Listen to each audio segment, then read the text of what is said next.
Hello everyone, GM. Welcome back to another episode of Overpriced JPEGs. I'm Carly Riley, and today is Friday, or at least this episode is airing on a Friday, and usually that means it would be a weekly recap episode where I, and maybe with a guest, talk about everything that happened in the world of NFTs and the metaverse for the past week. However, this week I am in Brazil filming an NFT Web3 related doc, you could say. And so I was not able to do a weekly recap episode this week. However, I have an amazing guest interview for you all. I'm really excited about this one. I wanted to have this person on the podcast for a little while now. She's doing some amazing things in the space, and we're going to dive right into all of it. Today on the podcast is Randi Zuckerberg. Randi was the director of market development and a spokeswoman for Facebook for 7 or 8 years. She spent 10 years in Silicon Valley. She's the founder of Zuckerberg Media. She's the founder of Hug, which is her Web3 venture we talk a lot about. She's the creator of Dot, which is a young character who spawned several books. She's an author, a Tony Award-winning Broadway producer, a Sirius XM radio host. She's worked in so many different industries, primarily connected to tech and or the arts. So she's an amazing person to talk about NFTs because it sits right at the center of this wheelhouse. She's starred in a Broadway play, if I didn't mention that. So we really talk about that intersection here in this episode. We talk about the patterns that she's seeing play out in Web3 that she recognizes from her Web2 days and from her early social media days. She tells a story of how she created Facebook Live, which is a fun one. We talk about her Web3 project Hug, of course, and then we talk a little bit at the end about what it's like having her very famous last name. I think you are not going to want to miss this one. Randi is amazing. She's such a light in the space of Web3, and I'm excited for y'all to get to know a little bit more about what she's doing. Hello, everyone. GM. Welcome back to another episode of Overpriced JPEGs.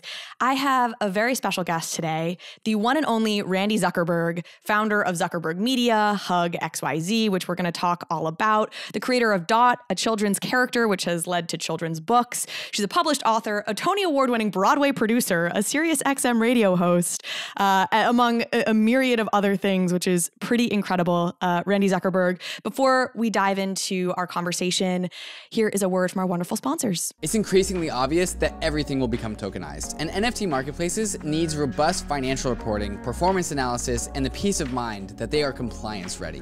GILDED's NFT Ops is a one-stop financial reporting solution for growing NFT platforms. GILDED has developed marketplace-specific modules to track the financial performance of NFT creators, including revenue tracking, collection metrics, royalty payments, and revenue share. Customers of NFT Ops gain full access to accounting tools and powerful APIs for custom integrations that simplify operations, streamline reporting, and produce tax-ready data. So no wonder why so many top brands like CoinMarketCap, Gitcoin, Nifty's, and POAP trust GILDED to automate complex reporting workflows. Visit gilded.finance/bankless to learn more.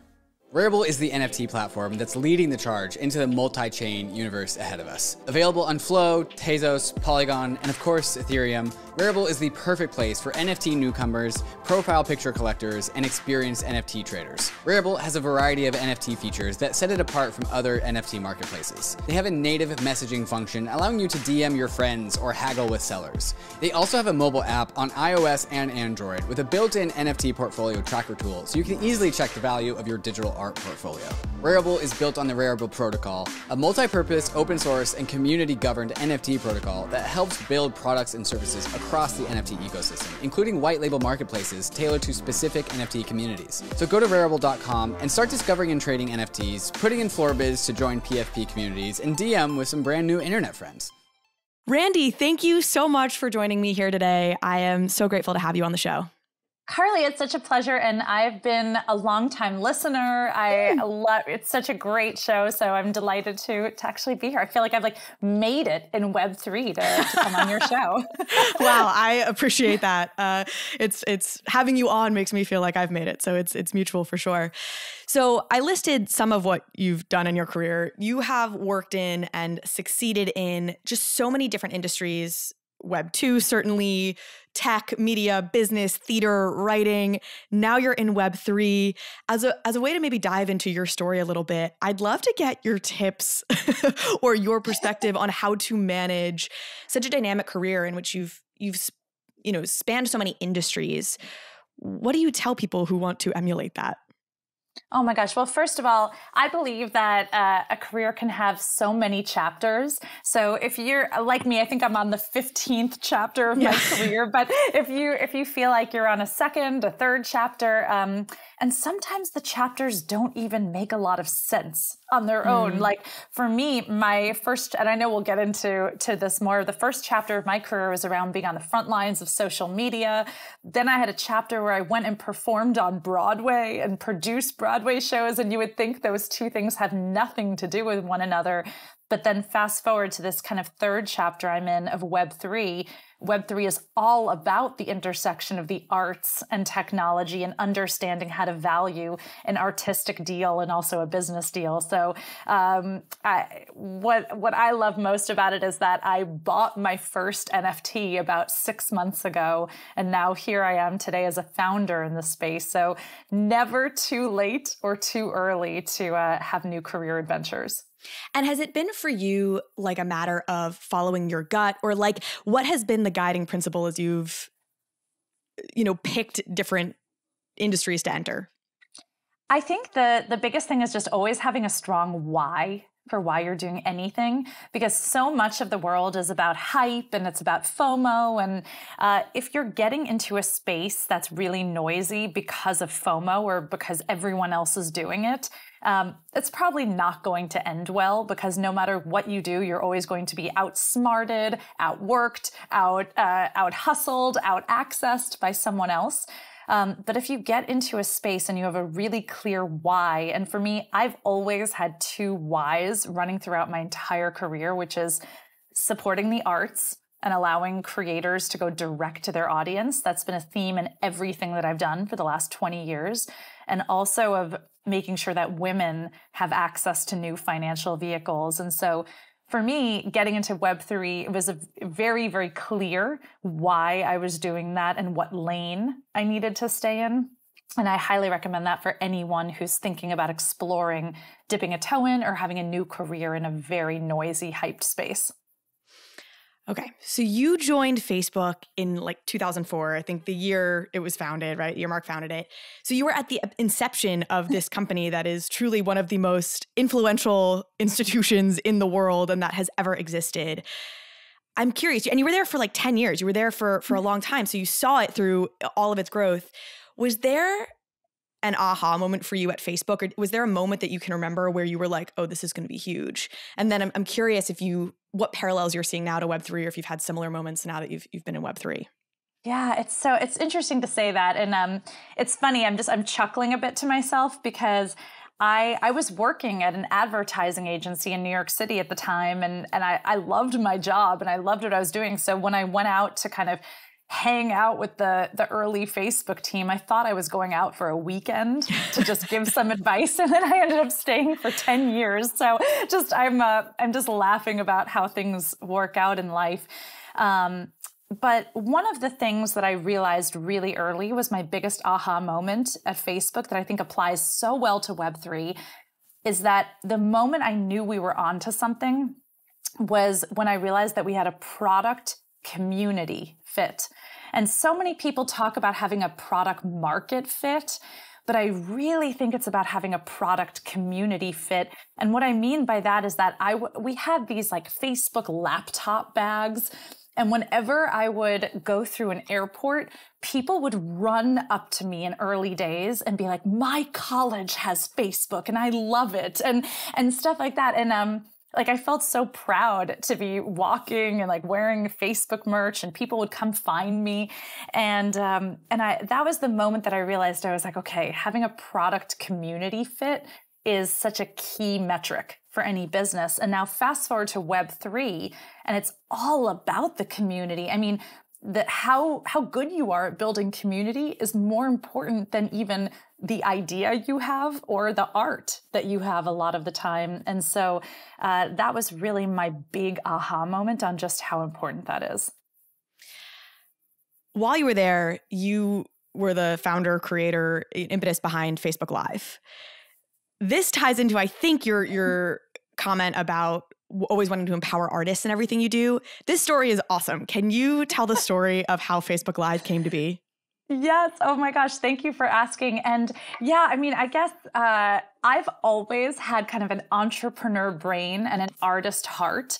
My dream was to perform on Broadway. And so even though you put me in a tech world, you couldn't really take the artist heart away. And so I was always thinking, how cool would it be if we could give people on Facebook the opportunity to be their own television studio or their own radio network. So during one of these all-night hackathons that we would do every few months, I took over this little closet as a studio, and I started live streaming what was going on in the hackathon, like interviewing different engineers and things. And 2 people watched, my mom and dad. It was like a huge failure. I don't know what I thought it was going to be like the next Oprah. And literally it was like my mom, and she told me it was boring and she was signing off. And was this like on your own personal Facebook page? Yes, this was on my own personal page. You started kind of streaming a video out. Totally. And in 2010, you could not just go live from a phone. There was not the streaming bandwidth to do that. So I actually had a friend who was wearing a backpack, like this giant backpack that had like all the technology that enabled us to go live, like the poor guy all night wearing this huge, huge equipment. And I didn't even stay awake the whole night to present my idea at the end of the hackathon because I was so humiliated that only 2 people watched that I was like, okay, I guess this Facebook Live idea that I have is dead. But a few weeks later, I got a call from my friend who was Katy Perry's manager. And he's like, I saw this new TV show that you were pioneering on your Facebook page, and Katy wants to be the first to use your TV show to announce her new world tour.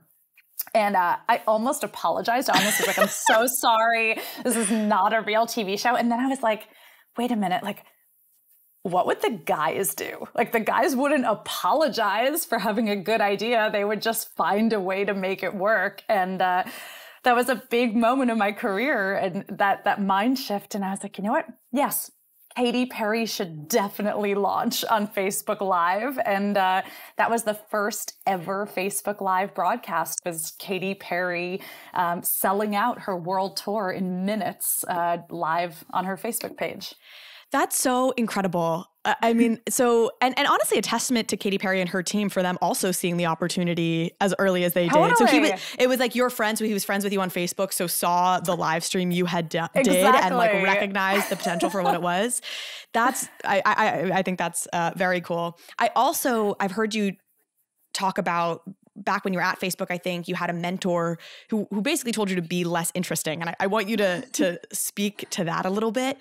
But basically, I think the thrust of it was she was like, oh, you're doing too many things, or, men can get away with that. You as a woman can't. You have to seem laser focused on your job or people won't take you seriously, et cetera, et cetera, et cetera. Totally. And this feels like such a case to that counter, which is, had you not been, different, if you had not been doing other things, which we'll maybe talking about on the side in terms of performing, and if that had not been part of your personality, Facebook Live may have never, existed, or would have existed much, much later in the life cycle, because none of those engineers were going to go and grab people into a closet and try and interview them and flex that performance muscle. So I think that's so cool for that reason. And maybe use that as a segue to talk about that story of being told basically be less interesting, and how that maybe shaped your thinking and your career. Totally. Well, I mean, I always loved performance. And so I sang with an 80s rock band in Silicon Valley. I mean, the standards are pretty low for what makes a good band in Silicon Valley, but we played at a lot of charity galas and like tech company holiday parties and things like that. So I had my 80s rock band.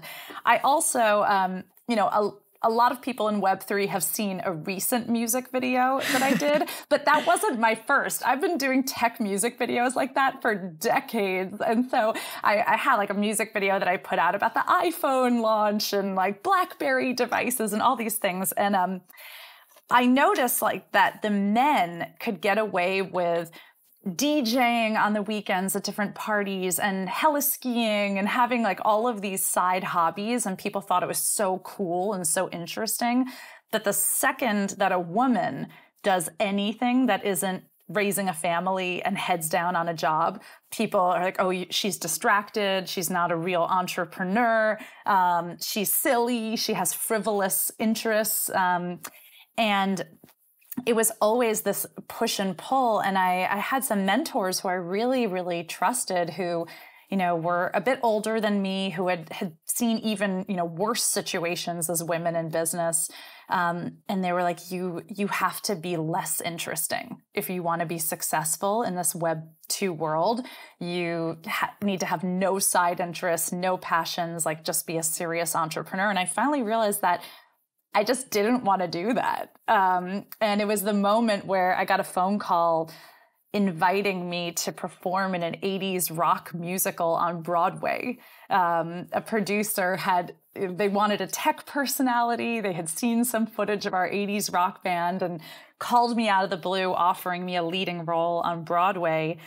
And it was that exact moment that I was like, all right, there's two paths to go down. There's like, decline this and go immerse myself fully in my career and be that less interesting executive, or take a stand and show that women in business can have a 360-degree rich life. And maybe that means that some people aren't going to like me, but those people probably weren't going to like me anyway. And so at the end of my life, like, what am I going to have more FOMO for not doing? So I ended up accepting that Broadway role, and that set my career on a totally wild and amazing path. So that's amazing. So how long had you been at Facebook? Was it 7 or 8 years when you left to go to Broadway? Yes, it was about 7 or 8 years. I had been in Silicon Valley for about a decade at that time. And a lot of people told me, they're like, Randi, you will never be taken seriously in business ever again. If you go sing on Broadway, you'll always just be like that woman who sings. And I didn't believe that was true. I've always believed that there's this middle ground between arts and technology, and that both coasts have it wrong. In Silicon Valley, they're just building these giant platforms for billions of people without caring the content that's on the platforms. In New York, they care so much about the content, they think people will fly to New York to see it, and they don't think about distribution at all. And so I've always believed that there was a middle ground between those two worlds coming together. Yeah, that's such a great point. Do you feel, were you penalized ever, did you feel, for having made the Broadway decision? Or have there been moments where you're like, oh, I have been taken less seriously? And maybe there haven't been. But I ask that in part because I do think our own beliefs about how other people are going to react to us sometimes influence our decisions more than how people actually would react to our decisions. Totally. I would say that at first, yes.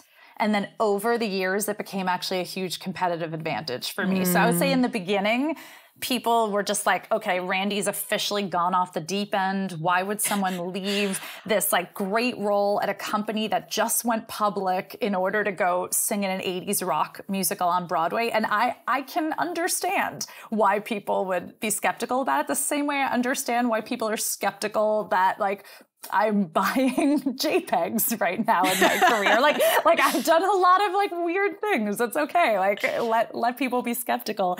But what I will say is that it opened a whole new world for me of understanding how artists and creators exist in the world, because I became one. And it opened up a whole world of understanding how to evaluate the business of an artistic project, because I went from there into producing for Broadway. I ended up producing, I think almost a dozen shows I've produced now on and off Broadway, which I wouldn't have done without that experience of actually acting myself. And I think now in my Web3 world, it's made it so that I can interact with both the techie founders and also the artists and creators themselves, because I know what it feels like to step out on a stage and put your art out there and have it well received or not well received by an audience. Like, I understand the vulnerability of an artist and a creator in this space in a way that I think a lot of other just techie people don't understand. Totally. One thing that excites me about Web3, and I want to get your reaction to this and see if you agree or if I'm thinking about this wrong, has to do with empowering not just artists and creators, but but call it, the everyday people who are maybe kept out of the accredited investor world. So it strikes me that Facebook, in addition, as just using them as an example, in addition to being a company, has always been a platform. And you saw companies like Zynga. You had multi-billion-dollar companies built atop Facebook. Zynga Games, I'm sure there's many others. And the people who have benefited most from that as time has gone on have been those early investors in Facebook who would have been accredited investors, VCs, folks that probably already had money. What excites me about Web3 is Ethereum is a platform atop which you see all of this stuff being built, but anyone with an internet connection essentially can buy into Ethereum and can take part in that growth. Do you think that's a fair comparison? How do you think about that? I guess it's a broader question around how Web3 maybe differs from the Web2 world, but let's start with that specific example. Totally. And that kind of goes back to like my second why that we were talking about, which is making sure women are on the front lines of new financial vehicles. And there were so many things I loved and still love about Silicon Valley and about the Broadway world. But the thing that frustrated me so much is that it seemed like all of the opportunities went to people who could afford to write a $25,000 or $50,000 check. And if you couldn't afford that baseline minimum, you were just left out in the cold. You had no network, you had no access into tech deals. Same with Broadway. If you want to be involved in putting a show on Broadway, it's a minimum usually, $250,000 check that you have to write. And why shouldn't we give more people the opportunity to support the arts? Why shouldn't more people have the opportunity to get in on the ground floor of things? So a few kind of let's call it Web 2.5 organizations that I've been really lucky to get involved with. I joined the board of directors of the Motley Fool a few years ago is all about giving investment advice wherever you are on your journey. And then about a year ago, I joined the advisory board for Republic, which is equity crowdfunding. I'm on a project that's doing a deal with Republic right now. We're going to be using Republic for our launch. It. And so that was like sort of a big lightning bolt moment for me, was seeing how on Republic suddenly those angel investment deals that might be inaccessible in Silicon Valley because they have a $25,000 minimum investment as an accredited investor, suddenly with $100, you have the opportunity to become an angel investor. And so that was just incredibly exciting to me. And I've been advising and working alongside the team at Republic. And crypto and Web3 just felt like such a natural extension of that. The fact that now, you get to have a direct connection with an artist. You get to make a direct investment into a project and see the upside of that in such an innovative way. Again, this isn't for everyone. And I understand that I sit in a unique place of having had success in business such that I can play with these new financial vehicles, and that's not for everyone. So I try not to couch anything as investment advice that I'm giving or advice. But what I do think is that we can't live in a world where opportunities are only for people who are already rich. And so it's been a big mission of mine to at least inform and educate women about these opportunities such that when they are ready for them and it does make sense financially, they can take advantage. Yeah. And Republic relies on Regulation CF, which I think was something that came into play in the Obama administration, which opened the path for non-accredited investors to start making investments in companies that I think were looking to raise like $5 million or less. There's still a lot of hoops, and I'm right now working on a project where we're trying to use Republic, but also do something kind of crypto native and marry those two worlds. And it's not a perfectly natural fit yet. Nope, we're not quite there yet. I'm curious, and obviously none of us can know for sure, but given just the breadth of experience you've had in so many different spaces, again, early tech, now Republic, et cetera, do you have any thoughts as to where this all goes regulatorily? And are you optimistic that crypto will help usher in sort of a new wave of laws that are beneficial to everyday investors and to your point, for women and people who maybe have been historically left out of these opportunities? Yeah, I think right now, crypto is a little bit of a sketchy neighborhood. It's also just like the UX just isn't quite there yet. So it feels like a combination of like being in a really sketchy neighborhood at 3 o'clock in the morning. And also it's like back to the days when I was in college when you could only text message people who were in your same service provider. So like my boyfriend, who's now my husband, had AT&T, I had Verizon, we could not SMS one another. So like how useless is that when you can't even like SMS your own significant other because you're on a different network? So crypto to me feels like a combination of those two feelings of like the uselessness of early text messaging and like the sketchiness of that neighborhood. And so I love the utopian idea of a decentralized world. But I think the reality is that like a little bit of centralization is probably really helpful for where crypto is right now. Because that sketchy neighborhood needs a little bit of security. And we need, some of the big players who understand UX and who have the capability to improve on that quickly to get in the game also. So maybe I'm going to lose some of my crypto street cred to like call for a little bit of centralization. I'm not calling for total centralization, but I do think that until, there's someone to call when your wallet gets emptied and scammed, and until there is like some baseline improvement in how clunky things are, we just aren't going to see the promise of tens of millions of new people coming into the space. Yeah. I think that's actually the prevailing sentiment. Like you have maxis maybe who are very loud, who just purely want, decentralization in its, again, purest form. I don't think that's the vast majority because realistically, there's no denying what you're saying. It's just you're not going to get everyday people in this if they have to worry about a 10-word seed phrase and there's a trillion different ways that they're going to get scammed or hacked, or they have to be fearful that they're going to lose their net worth. Yeah.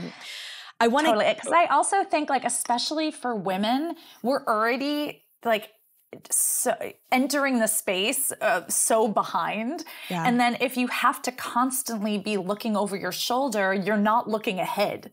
And like as women in the space, we need to be like laser focused on the future, which we can't be if we're always thinking about protecting ourselves. So I think there's just, there's a few steps that need to happen. And I truly hope, I want tens of millions of more women to get into the space in the next year or two. And I hope we can make the advancements to make that happen.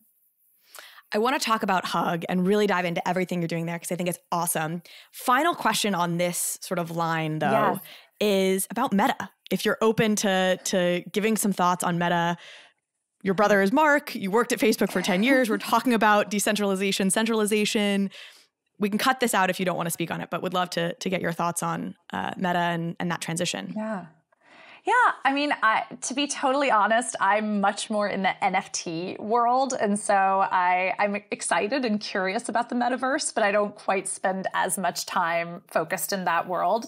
I never actually worked at Meta, only at the company formerly known as Facebook. But what I think is exciting is that their shift to Meta, I think, has really set off so much enthusiasm, fundraising, innovation in the space. So no matter, how you feel about the company, how you feel about the name change, I think that was probably the single event that's happened recently that has set off just a extreme enthusiasm and passion for the metaverse area of Web3. So I'm excited about it. For me, I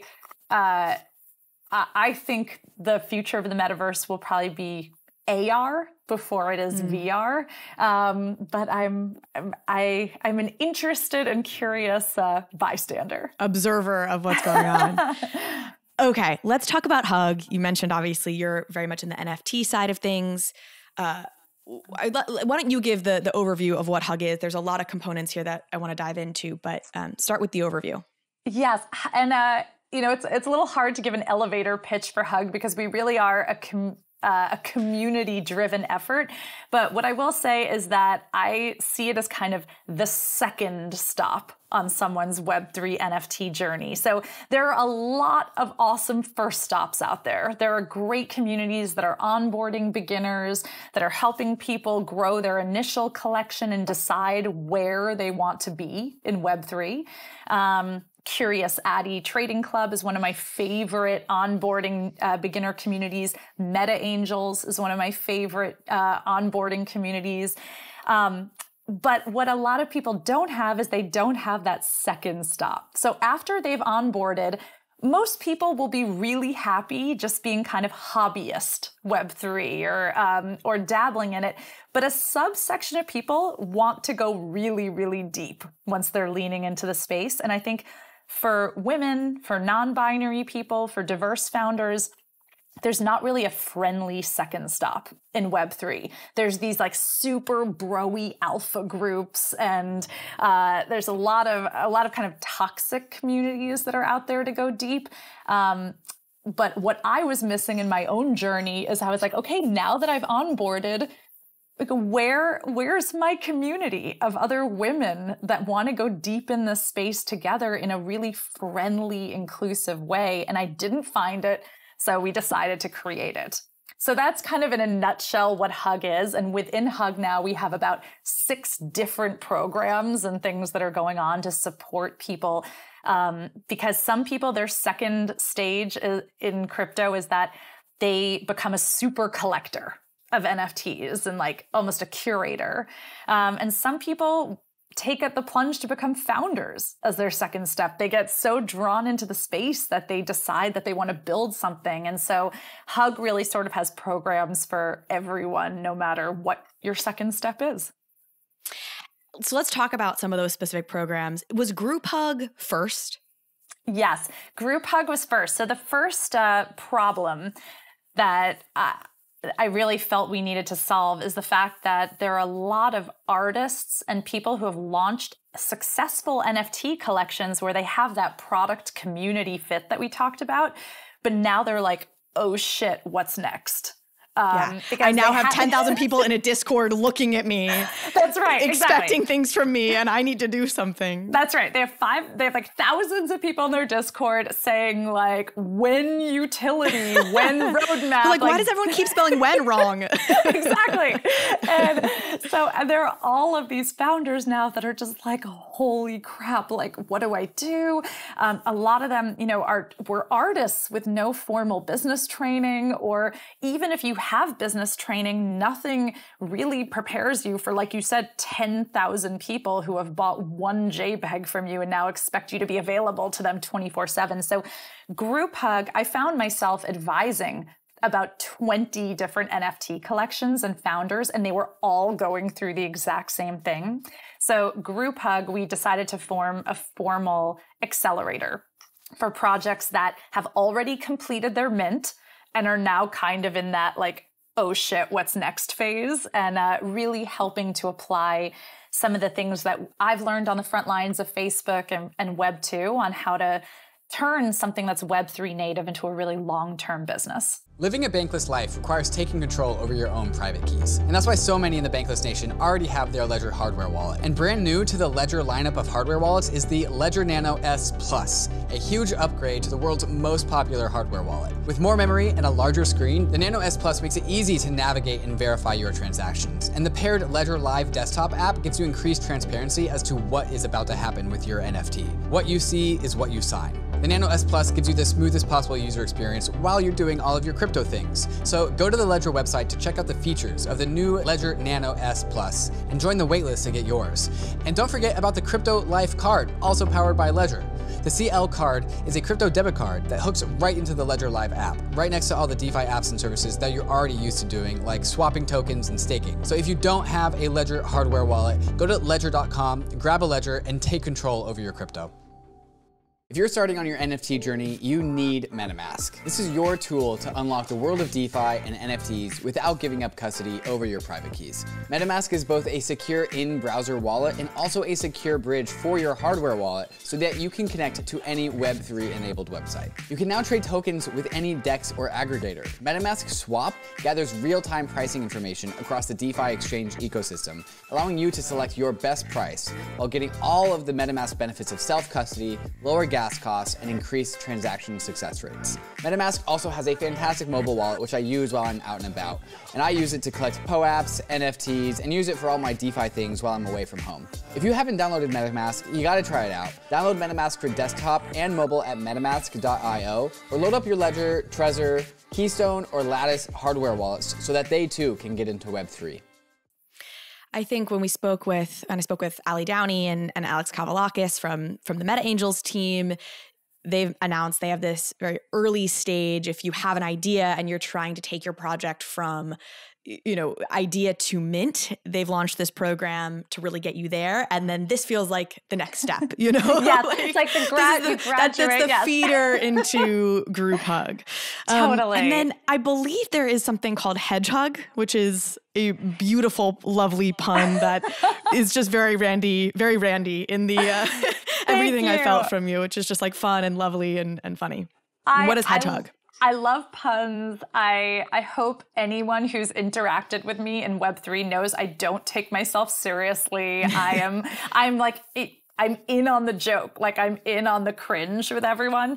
And so Hedge Hug is our slightly earlier stage program. I would say it's not as early as what Meta Labs is doing when you are like, have your, Angel Labs, when you like just have an idea. But Hedge Hug is, okay, you have a team, you have a community, maybe you're a month away from your mint, and you just need a little extra oomph and support and hype going into the mint. That's how we work with programs, because we had a lot of people who were applying to Group Hug and hadn't quite minted yet. So that's a very different journey, though, from the growth stage businesses that are going through Group Hug. So we launched Hedge Hug to support slightly more upstream. And how many projects right now do you have in each of these?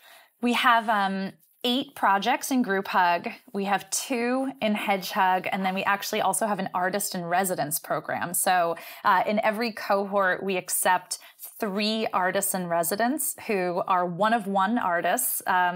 One-of-one artists are such a crucial part of the NFT ecosystem and very often overlooked for these giant PFP collections.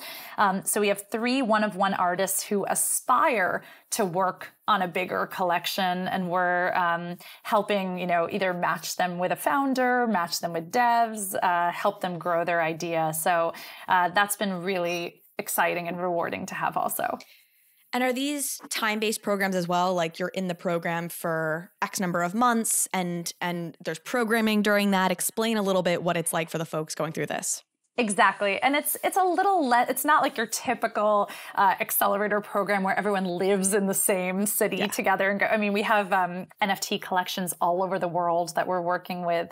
But our early stage program only lasts through your mint.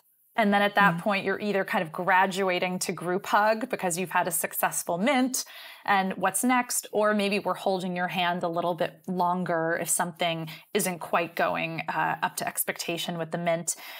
Group Hug is a 1-year program. And companies are coming into that already having minted, ready for the next phase of their journey. And we're really working closely with them for almost a full year that we're advising them on building that roadmap and long-term growth. So it's exciting. We're constantly changing things, and we're actually just opening up applications for our next cohort of Group Hug, Artist in Residence, and Hedge Hug also. We will definitely include the link to that. If you send it over to me, we'll make sure we have that link so folks can go and apply. What are you seeing as the common denominators amongst projects that are successful, and then maybe the common denominators where projects are consistently struggling and need support from something like this? Yeah, I would say a few of the things that I'm seeing that are leading to success is when founders are really willing to get out there and tell their story. I think in Web 2 world, a founder could still hide behind a PR team that would do most of the work, or a spokesperson. In Web 3, you can't do that. No one is going to love your business like you do, or no one's going to tell your story like you do. And so a lot of what we're doing is getting founders comfortable putting themselves out there a bit more. Media training. Media training. We run a lot of Twitter spaces for Hug. And so we're always putting all of our founders on there to kind of get their sea legs with speaking in front of big groups of people, and then encouraging them to go out and do more of that on their own. But I realize, like, what you and I are doing right now, this is not a skill set that's comfortable for a lot of people. This is a lot of people's worst nightmare. And, but it's such an essential part of success in Web3. I feel for introverts in this space as somebody who kind of is one, which people are always surprised by. But like, I think it can be, if you're like an artist and you're like super introverted and shy and just want to make your art, I'm like, I know it's tough, this world we're living in, where you kind of need to be out there telling your story. And so it's great to have a resource who can kind of help walk them through it. Totally. I also feel like I end up acting as like a therapist or like a professional mom. I'm literally a professional mom. That's what I am. Like, I've been calling myself for years a professional mom to entrepreneurs. And it's like never been more true than in Web3, because the biggest similarity that I see between Web 2 and Web 3 is that is this kind of crazy frenetic pace that everyone is going at the beginning. It was like that in the beginning of Web 2. Like when the iPhone first came out, the mad dash to create apps for the iPhone was like exactly like what I'm seeing now with Web 3.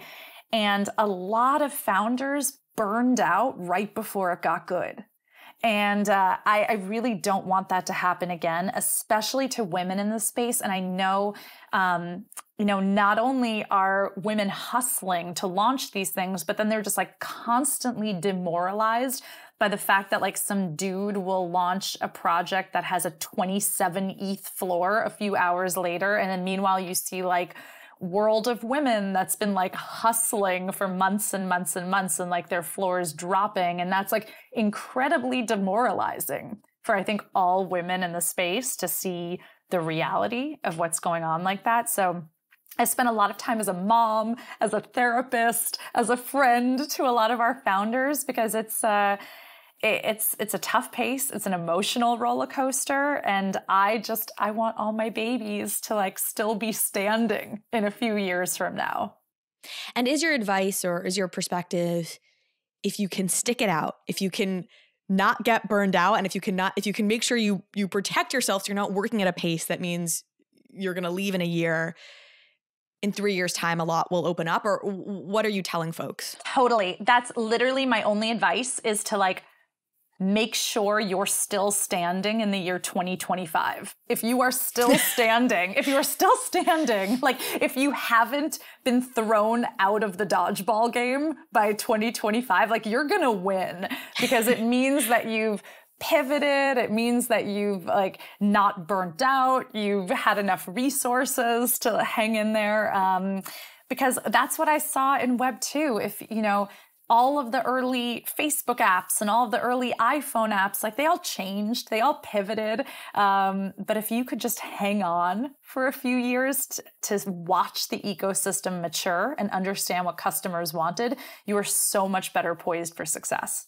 Are the folks you're advising, is this their full-time job? And do you feel like for folks and for artists who want to launch into this space, it needs to be a full-time job? I think so. For Group Hug, if you are like, you have to be committed to a long-term journey. So we do require for anyone in our Group Hug program that it is their full-time job and that they're all in on it. What I would love to see, though, is I would love to see a world where people can be hobbyists in Web3. I don't think that's really the sense right now. I think that's why the space turns a lot of newcomers off of it, is because there's a sense that either like you are 24/7 in it drinking from the fire hose, or you're not like a real crypto person. And in order for this world to really expand and for all of, new money to come in and new opportunity to come in, we have to make room for the hobbyist NFTers and the hobbyist crypto people. And so I would love to see a world where people feel like they could launch a collection on the side as a hobby. But unfortunately, I just think right now the atmosphere just isn't conducive to that. There's some advice that I love from Elizabeth Gilbert, who wrote Eat, Pray, Love and is, just prescient about a whole bunch of things, in my opinion. And she wrote a book called Big Magic.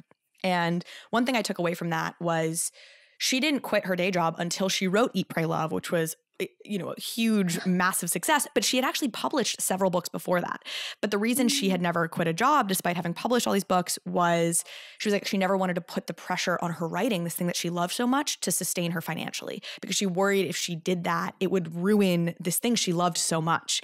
And hearing what you're talking about, it resonates for me along those lines of the unfortunate thing right now is if you want to be an NFT artist or if you want to be in this space, you kind of have to put the pressure on it to make it the thing that sustains you because you need to be at it 24/7. But I do think that as the market matures, that will be something that will not be the case, right? Like you can do social media on the side right now, and then grow it into a business that you do full time, time. Absolutely. Just like someone can have a podcast or someone can be on social media. And I think once some of these big players get into NFTs a bit more, it'll be easier to who are to big corporations? Who are the big players you're thinking of? I'm talking about like Pinterest and Instagram and Shopify. And like once some of these big players make it just like a button that's on, a site you already have or social media. Yes, exactly. Then I think that makes it just so much easier to, of course, that's also going to mean you have to cut through a lot more noise because if it's easier for you to launch your NFT collection on the side, that means it's easier for millions of other people to do that also. So there's pros and cons with that come with all of these things. But I mean, I'm just even thinking about podcasting. There's some staggering statistic I read that said that, like most podcasts don't even make it past 4 episodes. So if you can just make it to like the 5th or 6th episode of your podcast, you are much more likely to have success and longevity in the future. Should we go overpriced JPEGs? Yes, overpriced JPEGs. We're there. But, like, it's just like most things in life that like just being still standing like actually really matters.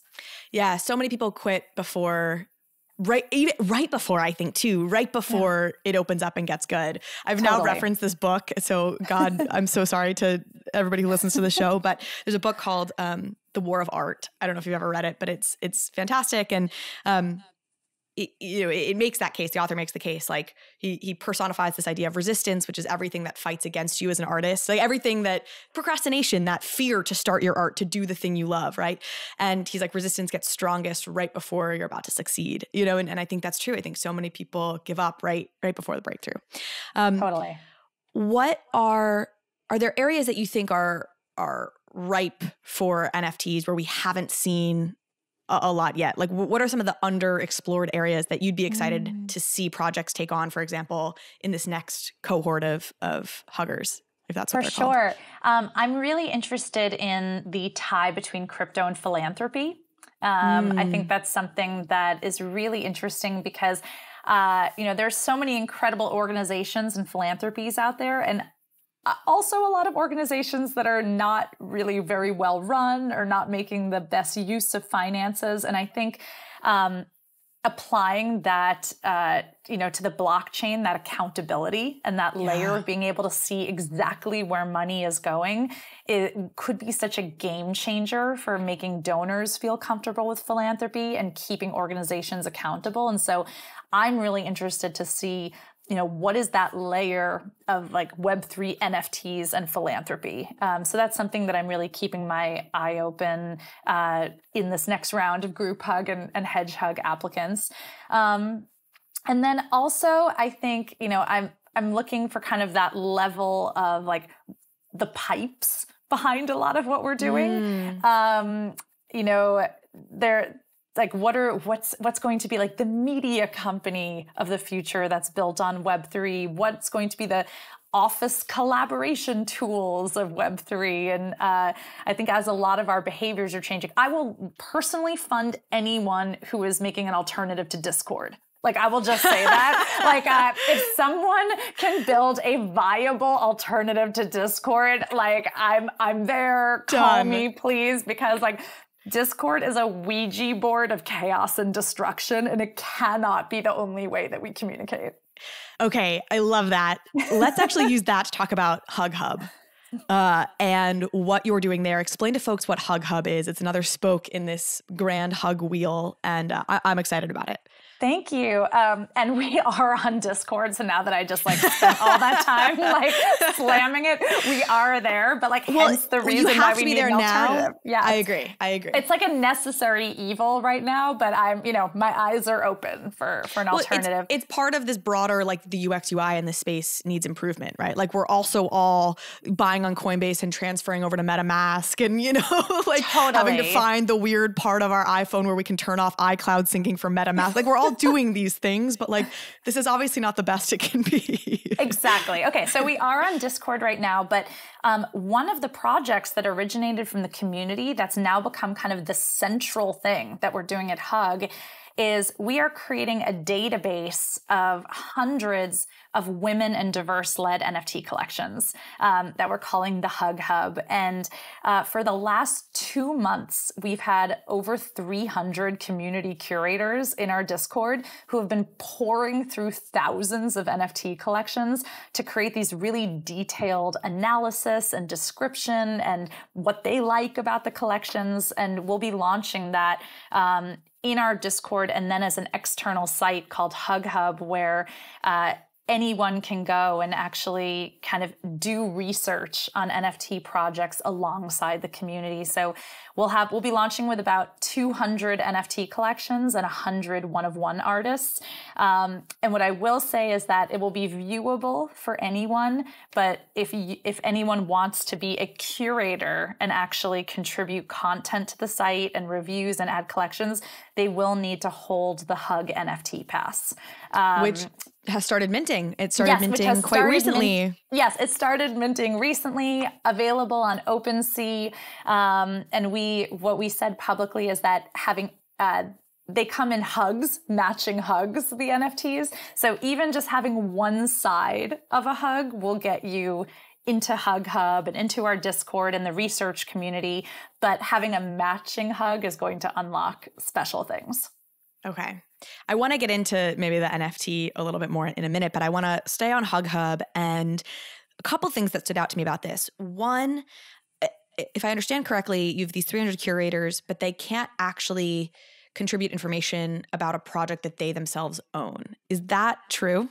Correct. So we divided everyone into kind of these mini groups to go through collections, and each NFT collection had about 30 curators that had their eye on it before it got approved for the site. So it wasn't just like one person deciding.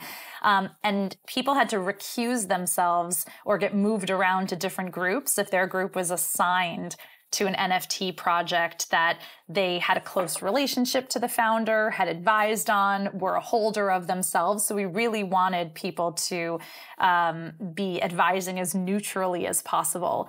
And so it was exciting to see the results that happened. And a lot of these curators, I mean, they were taking it so seriously. They were going into other communities' Discords and asking questions and poking around on social media and really getting a sense of what the community was like for these different projects and how helpful, how welcoming to newcomers. So I'm excited. I think the level of research and analysis on each of these NFT collections is really unique to what the space has so far. And I hope will really elevate and bring a lot of diverse NFT founders and collections into the public light who might not be noticed otherwise. Mm-hmm.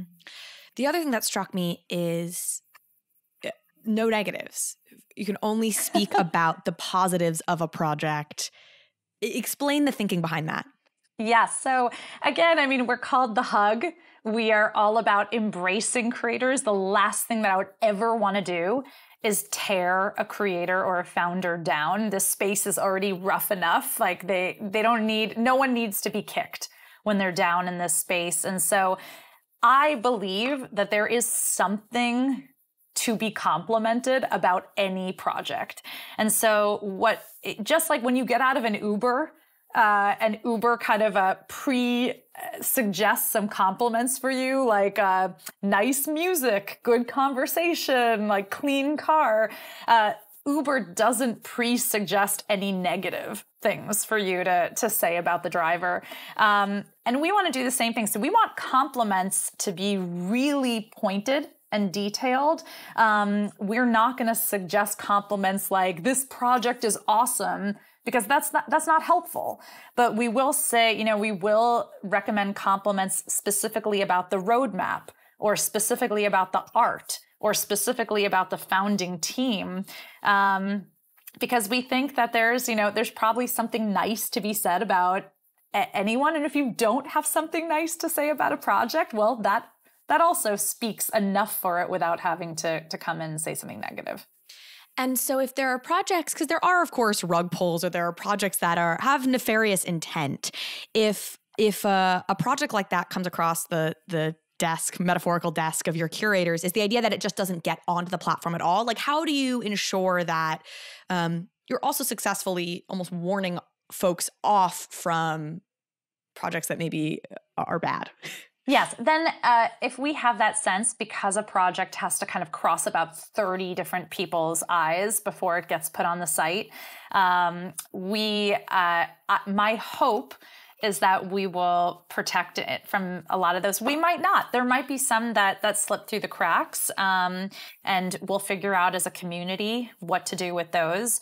But a lot of people seem to be kind of just doing their own research in a vacuum right now by themselves. Yeah. And so at least, I'd love to see people benefiting from research that the community has done and benefiting from adding their own thoughts to projects that are out there. But if something seems nefarious, it will likely not make it onto the website, given all the checks and balances that we have. So it being on there in and of itself in the first place is a certain stamp of safety. It doesn't mean you're going to make money. It doesn't mean you're not going to lose money. All those things can happen, of course.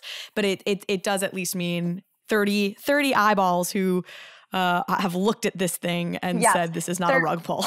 30 eyeballs have evaluated the founding team, the health of the community, the roadmap, and the art itself. Yeah. So if it's still a rug pull after that, then it is a very thorough, sophisticated rug pull. It's a very sophisticated rug pull.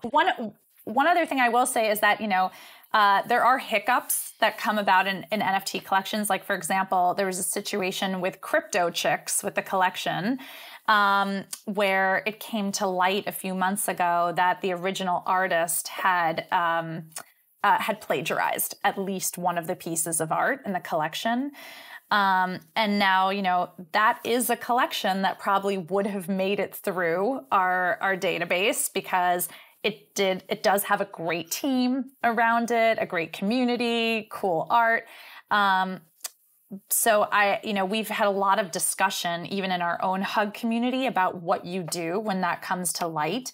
And I will say that the new team that has come in to turn Crypto Chicks around has been really thoughtful and really fantastic. And so I'm hoping there's a way with Hug Hub that maybe we can temporarily kind of put a caution on a project, but give the team the benefit of the doubt of turning it around and overcoming those hurdles.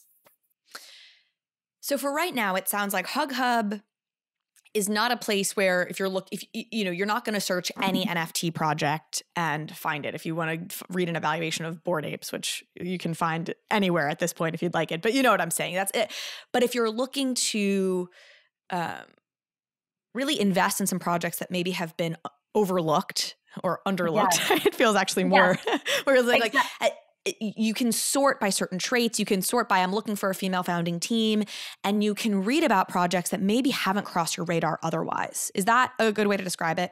Absolutely. We're launching with all female and diverse-led projects in this first assortment of what will go up on the site. And so if you're looking to just get information on the top 20 collections on OpenSea, there's a lot of information that already exists around those collections, a lot of analytics tools. What we're surfacing is, do you want to collect more LGBTQIA-led collections in your portfolio? Do you want more Black-owned collections? Do you want Latinx collections, female founders? Our hope is that as, Coinbase NFT and big players come into the market and bring millions of new collectors, a lot of these people are going to be, want their wallet to say something about themselves, and will be interested in identifying with specific kind of founders. I also hope that as more liquidity comes into this space with some of these huge exits and huge blue chip NFT collections, I hope that a lot of those people who've seen returns will turn around and pay it forward in the community by investing in projects that were traditionally underlooked. So that's our hope, is that Hug Hub can be kind of like the place to find all of those, because a piece of my soul dies every single time someone posts on Twitter, like, I want to collect some women-led projects, drop them in the comments, and then everyone just scrambles to, post their project, and it's like thousands of comments. Like a piece of me dies every time. There has got to be a better way. Exactly. And now this poor individual has to go sort through 1,000 projects to figure out what's legitimate, what's not. That's right. How in real time do you anticipate this being, in the sense that right now you're launching with, I think you said 200 or so projects that'll go up initially? Is this going to be, hey, here are some projects minting this coming week? Is that the hope, or where do you see this evolving? Yes, so we're going to have a whole calendar around projects minting. Our first go around is projects that have already minted, just because it's much easier to do research on a team and a roadmap and a community on something that has already been minted rather than something that hasn't been minted yet. So a lot of the focus will be on projects that have already minted and the NFTs are already out there, or they're in the process of minting. But I hope over time, as we open this up to the community and allow any of our NFT holders to start contributing to the site, that we'll actually, have a world where there are thousands of NFT projects that are minting, have minted, that are on there and that you can search by. Do you think this is creating a art renaissance where, and I've said this on the show before, growing up, art collecting or buying art, just seemed like this thing that parents did, I guess, but even as I've gotten older and had slightly more disposable income, it's never occurred to me to buy art. And do you think NFTs are changing that, where the younger generation is suddenly going to have an interest in art and in owning art in a way that maybe they wouldn't have otherwise done? Oh, 100%. I think there are millions of art collectors that are being born because of Web3. I know even for me, my physical art collection has grown so much more since entering Web3 and getting into digital art, because I've gotten so interested in art. And then I've also developed relationships directly with artists. And now, not only have I collected some of their NFTs, but now I'm chatting with them about the actual in real life paintings and things that they're doing too, and getting to know that. And I think before this kind of renaissance, as you mentioned, it felt really inaccessible for a lot of people to collect art. And there were so many middlemen. You had no opportunity to have a direct relationship with an artist. You had to go through a gallery or a website or something. And it felt so unpersonal. And art is such a personal journey, collecting art. So I think the best thing about the space, honestly, is that we will see millions of new art collectors that are born from this digital world. A couple more questions, because I know we're almost at the end here. So you mentioned Hug minting has happened. If you own even half of a Hug set, you can get access to the Hug Discord, which will give you access to these lists of projects. Anything else you want to share about what holding a Hug NFT will do, or holding this pair might do? Yeah, I just think, we have such a great community in the Discord right now. So if you want to be part of, I guess we can sort of call it an alpha group, because that's the lingo out there. But if you want to be in like I call it Web3's friendliest, most welcoming alpha group, we'd love to have you.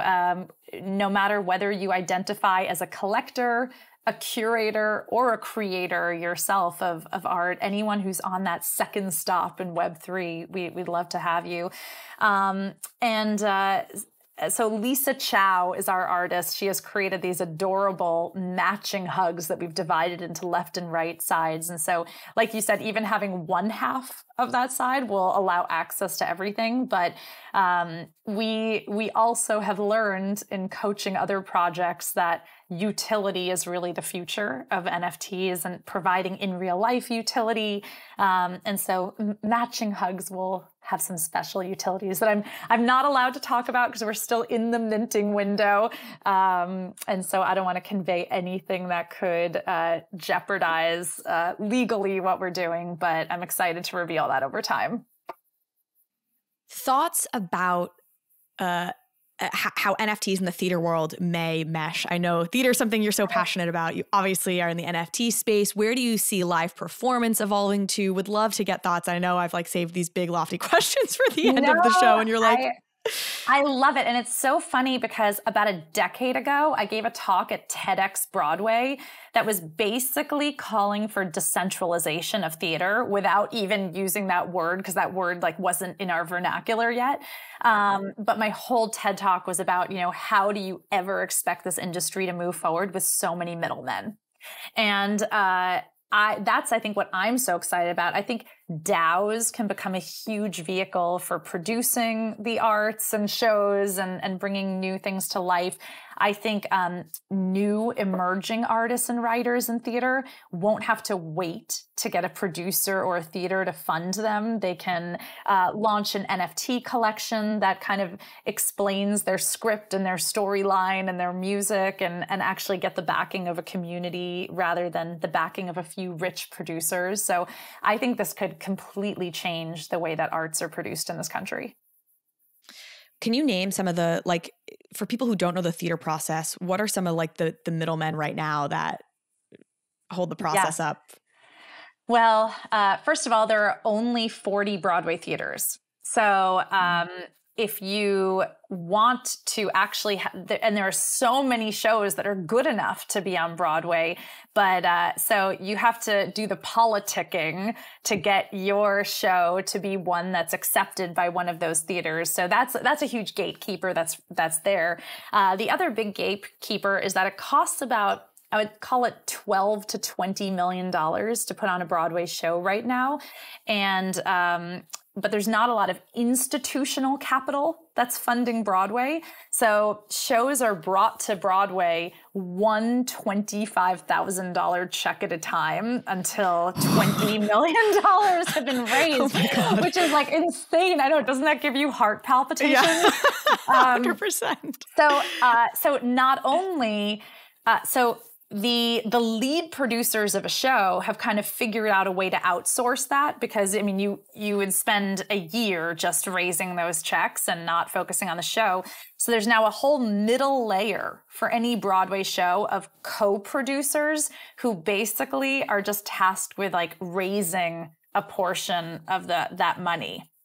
So if you come in and you write a $25,000 check to a show, you will not only will you probably never ever meet the lead producers of the show, you will certainly never meet the artists or the actors or the creators of the show. So you could finance a show, you could win a Tony Award for that show without ever having met the person who wrote it.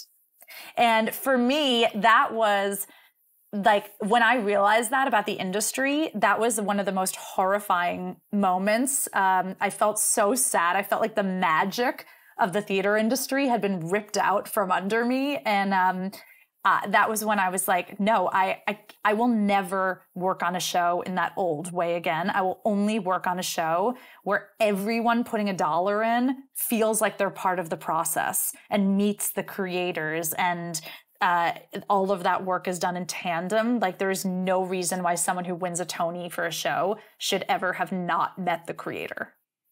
Do you have plans in the works? Do you have any like things up your sleeve? I know. I wish I could talk about them. But what I will say is that if anyone listening out there is in that small Venn diagram like us of like the intersection of theater and Web3, come find me. We are a small crew in Web3, but we are vocal and we're passionate. So come find me because we're putting some cool things together.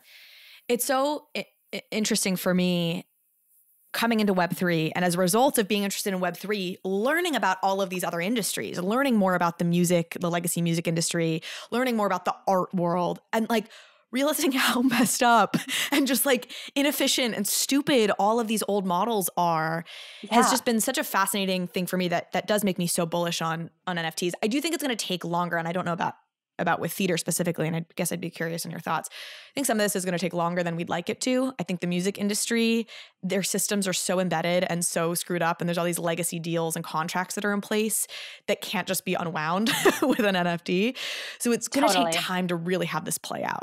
Is that, would you agree? I agree. And especially for theater, I think we're going to first start seeing this with new emerging artists, because a lot of the shows that are going on to Broadway right now are either what's called a jukebox musical, where it's like the music of Green Day or the music of Aretha Franklin. And like that, I mean, that's like way too much IP issues to do something like that with Web3. Yeah.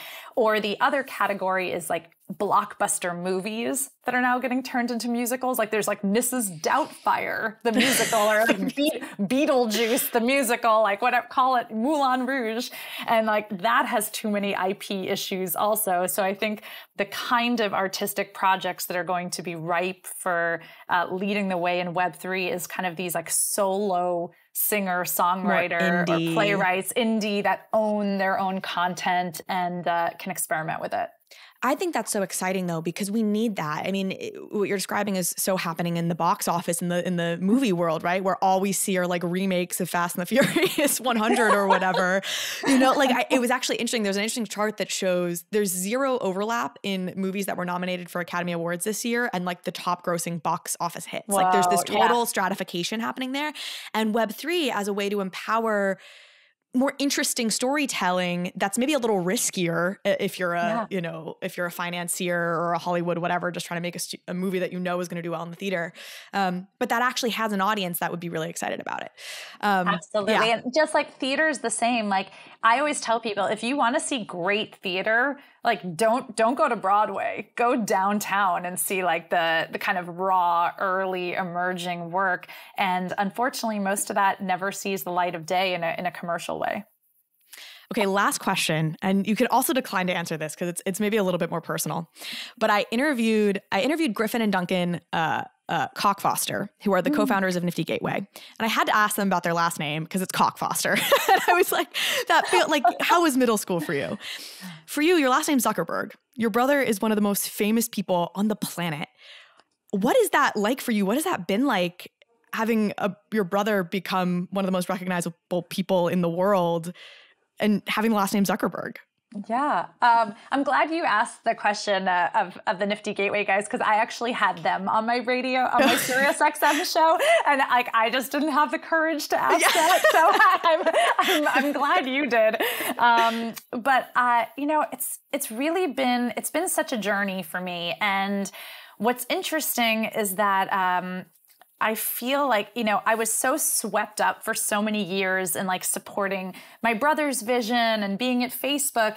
And I think it was right around the time that I got that call for that Broadway show that I realized I kind of had this, like, call it like third life crisis where I was like, oh my gosh, if someone made a movie of like the story of my life, I wouldn't be the lead character in it. Like, how did I get to like my early 30s being the supporting character in the story of my own life?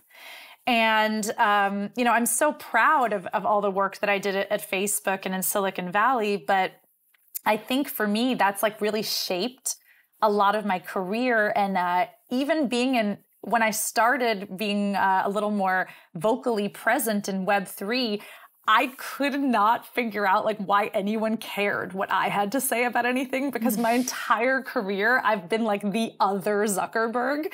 Like I've never been like the one that people wanted to listen to or cared about. So I feel like it's been fun, but also wildly uncomfortable for me to step into this new, more visible world in Web3. So I hope what people can take away from this is that, you know, we're all learning and evolving as people and all coming into our own identity, no matter our age or where we are in our careers. Well, I'm so glad you have, because I think you are obviously adding so much to this space, from Hug, from, you know, the insights you can share from having been a part of Web 2 and social media and that rise for 10 years. I mean, I think you have so much wisdom to share. I'm so grateful to you for sharing it. Thank you for coming on. I really, really appreciate you. And we'll definitely have to have you come back, because I'm now curious to dig so much deeper into theater and NFTs. So when you do finally launch something, please come back. I want to learn more about how that's going to play out. Carly, you're amazing. I mean, I love the fact that like the leading podcast in this space is a badass woman like you. Thank you. I don't know. I think Kevin Rose has something on me, but I will catch up to him eventually. You got it. You got it. Just still be standing in 2025. That's it. You honestly have inspired me with that. Like when I'm stressed or anxious or like feeling like I'm underwater, I will literally, that'll be the mantra for me. It's like, you just got to still be here in 3 years. And like, I know I can do that. So I know awesome. You can too. Thank you. Thanks, Randi. I'll talk to you in 3 years.